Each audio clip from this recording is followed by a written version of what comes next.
Filipinos overseas have begun casting their votes for the midterm elections. Internet voting started yesterday for over 1.2 million Filipinos abroad, which will last until the end of voting hours in the Philippines on May 12. COMELEC Chairman George Erwin Garcia said that as of Friday, only about 48,000 have enrolled for internet voting. The poll body initiated a test online voting to familiarize overseas voters of this feature, a system that COMELEC first adopted this election cycle. Yeah, so nag-start na yesterday and magtatapos yan mismo, May 12 din. Yeah, we've been talking a lot with spokesman Rex Laudianco. And di ba, may mga safeguards naman siya. Kasi like, for example, before when you enroll, di ba may ano may facial recognition. Yes. So, alamin natin, no? Let's get more updates from COMELEC. We have with us spokesperson Attorney Rex Laudianco on the line. Spokes, thank you for joining us. Good morning. Magandang umaga po, Ma'am Angela, Sir Angelo, at sa lahat po na taga-subaybay ng News and Views. Good morning po. Ayun nga po, nag-start na nga po kahapon ng overseas internet voting. Pahingi na lang po kami ng update. Ilan na po ba yung mga OFWs po natin na nag-avail ng ganitong manner of voting? Ang naka-enroll na po sa sistema ay nasa 55,000 at medyo marami-rami na rin po ang bumoto bagamat wala pa kaming actual tally dahil kung matatandaan po natin mabibilang lang naman po sila kapag po sila ay natapos na yung ating botohan. Wala pong pinagkaiba yan kapag nagbukas po tayo ng botohan sa Pilipinas na malalaman lang natin kung ilan ang bumoto pagkatapos mo maisara ang sistema. Ngunit nakikita po natin na mayroong mga bumoboto at nako-confirm po sa atin ng mga bawat embahat at konsulada na meron pong nag-a-access at nakakaboto sa kanilang sistema. Attorney, syempre we'd like to know just maybe a basic overview. Paano yung proseso nitong internet voting mula when a person casts his vote all the way na paano ibabato sa server to or saan dumadaan yung mga resulta in the meantime? Syempre madaming gusto makaintindi para to make sure na safe yung votes nila. Opo, ganito po yan. So, ang una pong requirement ay dapat naka-enroll po para makaboto. So, dyan sa pag-enroll, dyan po kinaka-capture yung ating mukha, yung ating dokumento, yung passbook, o passport, Siemens book, UMID ID, or para sa mga abogado sa ibang bansa, yung kanilang IPP ID. Pagkatapos po niyan, ginagamit ang pag-capture ng picture tsaka ng documents para lang ma-validate namin na talagang registered voter po siya. Yes. So, pagkatapos po na maging registered voter po siya, nababalidate po namin yan sa talaan. Makakasiguro tayo ngayon ang i-issuehan lamang ng account name at ng password na gagamitin nila ay yung botante. So every time may access nila yung sistema, makakatanggap sila ng one-time PIN, pwede yan sa email or sa kanilang telepono. Pagkatapos po nung pupunta na sila, dahil nga po official voting na, makakakita na sila sa sistema ng kanilang digital ballot. Yung po, hindi makapag-over po, pipili lamang sila, i-click lang nila yung 12 senador na gusto nila o kung ilan man at yung isang party list. Pagkatapos nila ma-review yan, pipindutin na po yung cast your vote. At yun na po. Pagkatapos po niyan, meron pong verifier yan. Kumbaga, mabe-verify mo ngayon kung pumasok talaga sa sistema ang yung boto sa pamamagitan ng paggamit ng QR code, ipapakita yung ballot ID mo. Ngunit yung mismong balota mo po ay hindi mo na makikita uli. Ang makikita mo ay encryption. So bakit po nagtatanong siguro, ba't hindi ko na makikita yung balota ko muli? Kasi po ito'y pagbabantay ng sistema laban sa vote buying. Otherwise po pwedeng i-screenshot ipapakita at maibebenta ang baloto. Pang-commitment ng COMELEC, yung pong encryption na yan na makikita niyo, yan ang paniniguro na pumasok sa sistema ang inyong balota. At pagkatapos po niyan, dahil dyan sa encrypted code na yan, ay maaring ma-random manual audit natin pagkatapos ng botohan na makita tama lahat ng balota at tama ang pagkakabilang dito. Pero po, paano po ba yung how do we make sure po the attorney na wala pong flying voter or double voting dito po sa sistema ng internet voting? Kasi a lot of people are asking, paano po yun? Wala naman kasi mga indelible ink na nagagamitin sa kanila. Opo, tama po yun. Kaya nga po pagkatapos natin maka-enroll, talagang nakalock na po para dun sa tao na yun yung kanyang opportunity na magboto. At every time mag-a-avail siya ng sistema, ay marirecord po sa amin yan. And finally, pag nakapag-cast na siya, kasi pwede ka pong hindi mo tapusin ngayon Pwede mong siguro hindi mo tuloy cast, nagbago isip mo, huminto ka sa proseso. Binalikan mo uli bukas at saka mo na na-cast yung vote mo. Pag na-cast ka na po, wala na uling makaka-access ng sistema na yan. Ikaw lang po at masasaratuhan na yung pangalan na yan at ilan na po makakaboto dyan. Yan, attorney, para i-clarify na ang understanding ko is to vote, pag nag-enroll ka, you'll have access through a website or sa inyong sariling app on your phone? Kaya right after you Wala vote, pong- tapos na. Opo.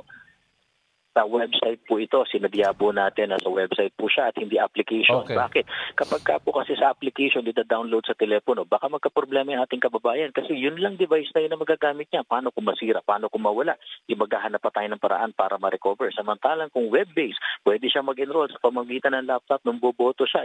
Sinubukan niya yung tablet. Yeah. And finally, nakontento siya paggamit ng cellphone. Ganun ka-importante po yan. Every time na access po, may one-time PIN po na matatanggap. Okay. Ay, klaruhin ko lang, attorney, no? Kasi, for example, di ba, pag sa mga e-wallet ka at nagta-transaction ka at medyo mahina yung signal, minsan na nagkakaroon ng aberya yung pag-transfer ng pera, no? Na nawawala yung pera for a few days bago ibalik. What happens po, kunyari mahina ang internet mo at habang bumoboto, biglang nagiglitch yung internet at nawawala ang signal.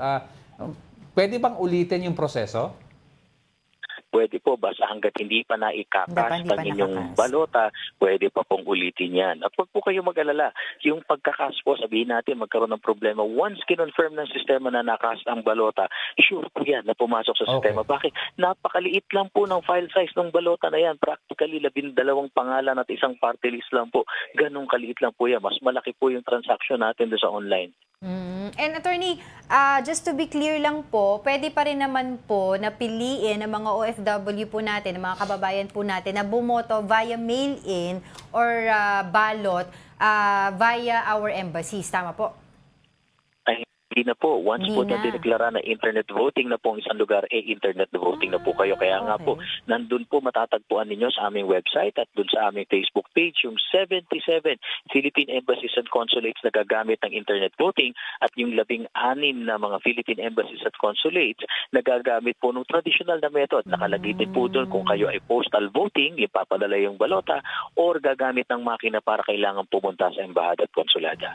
Ayun, malinaw pala yun. So, hindi na pwede. Meron lamang 16 na iba't ibang bansa. Ano pong bansa ito na sila po ay gagamit po ng traditional voting natin? Yung 16 na Philippine Embassies at Consulate ay nagko-constitute po ng 11 na mga bansa tulad po ng ating Russia, China, Timor-Leste, Myanmar, Libya, Iran, Egypt, pati na rin po yung ating Lebanon.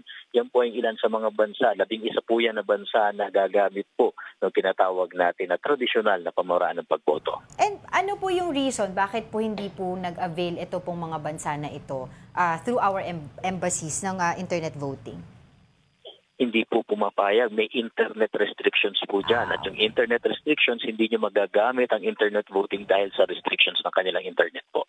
Okay, Attorney, I'd like to take this opportunity also to ask for an update sa mga nabigyan ng show cause order regarding sa mga itong mga supposed misogynistic speeches ng mga kandidato. Tama po dun sa nauna pong nakatanggap ng mga show cause orders dahil po lumipas na yung kanilang oras, so tumugon naman po sila.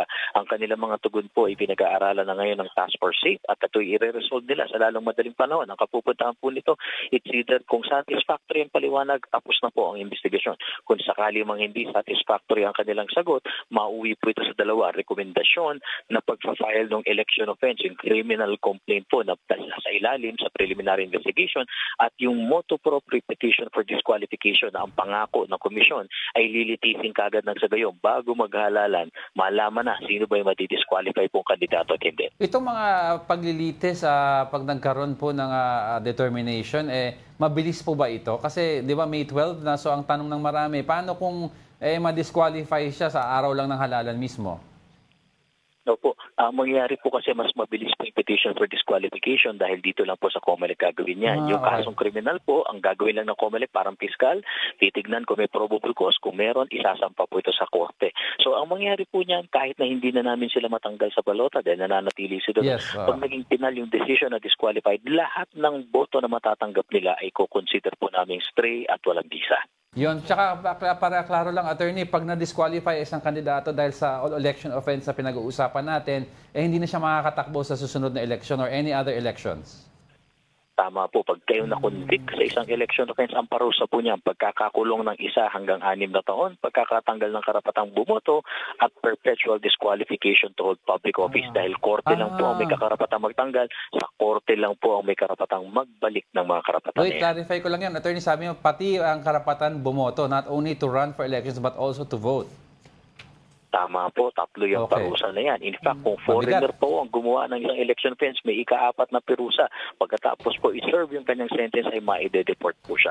Ayun. Mabigat pala. Mabigat yan, ano? Attorney, update na rin din po sa mga vote buying incidents natin. Tumaas po ba yung mga kaso ngayon? Saan-saang lugar po ang may mga kaso po ng vote buying? And of course, I'd also like to ask, nadagdagan din po ba yung mga election hotspots natin na areas? Yung po bang area kung saan nabaril si Kerwin Espinosa, malalagay po ba siya sa election hotspot? Opo, yun na po muna sa election hotspot, nananatili po kung ano yung nailabas. Nung pinakahuli ay yung pa rin po, 36 yung ating red category areas kung saan 32 po ang nasa farm. Yung Albuera Leyte po ay wala pang nakikitang dahilan ang Commission on Elections para i-declare ito under COMELEC control. Wala pa rin po rekomendasyon ang ating PNP at AP. Pero makikita niyo po ang pagdagdag ng security forces sa mga lugar na yan. Dahil ayaw na po namin maulit man, yan man ay election related o iba ang dahilan yan. Dahil ito involved ng isang kandidato, tinaasan po natin ng level ng security. Pagdating naman po dun sa mga kaso na iniimbestigahan ng Committee on Contrabigay, meron na po nabanggit si Commissioner Ernesto Ferdinand P. Maceda Jr. na siyang puno ng Committee on Contrabigay na una, 64 yung iniimbestigahan nila na possible vote buying at vote selling kung saan 11 dito ay maaring abuse of state resources. Mukhang nadagdagan po ito dahil may iniimbestigahan pa kaming isa, yung pong pagkakagamit ng text blast machine. Na kung ito po ay pag-aari ng isang local government unit, malinaw po abuse of state resources din po ito. Yan, Attorney, I'd like to ask for an update also kay Senator Pimentel, yung ina-accuse siya na dumalaw daw sa isang pagbibigay ng ayuda. Meron na ba kayong preliminary findings dito? Wala pa po dahil po ito'y pinaimbestigahan natin. Pero pakatandaan po ng ahensya na nabanggit, kapag ka po nilabag nyo yung kondisyon, dahil tandaan po natin, hindi yan ay unqualified exemption.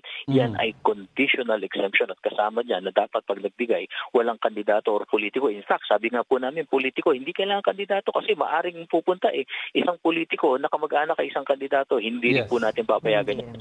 Ang mangyayari po, babawiin ang exemption, makakasuhan yung mga opisyal na nagpahintulot nito at yung kandidato mismo kasong election offense. Dalawa, either vote buying at vote selling, pati na rin po yung tinatawag na abuse of state resources at kasunod, lagi yung disqualification. Yun. Parang ayuda orientation ata yung sinasabi. Yung sa Marikina, na? Sa Marikina, oo. But anyway, thank you so much for your time. Maraming salamat po sa inyo. COMELEC spokesperson, Attorney Rex Saudiangco.